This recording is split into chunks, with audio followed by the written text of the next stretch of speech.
Okay guys, iikutin ko ito siya, itong puno ng bonsai na mangga. Kung ano talaga siya, iikutin ko. Kaya magtakbo ako guys.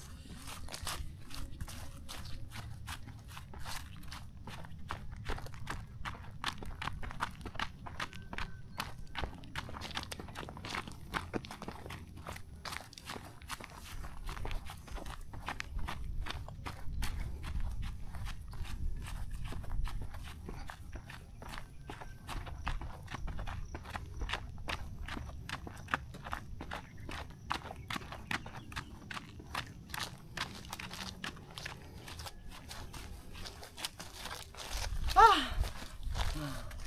Ah!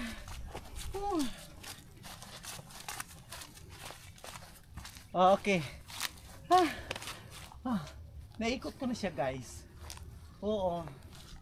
Ganon din ang naramdaman ko pala. Ito pala siya. Hindi basta-basta pala yung ano niya. Pinaghirapan niya dito.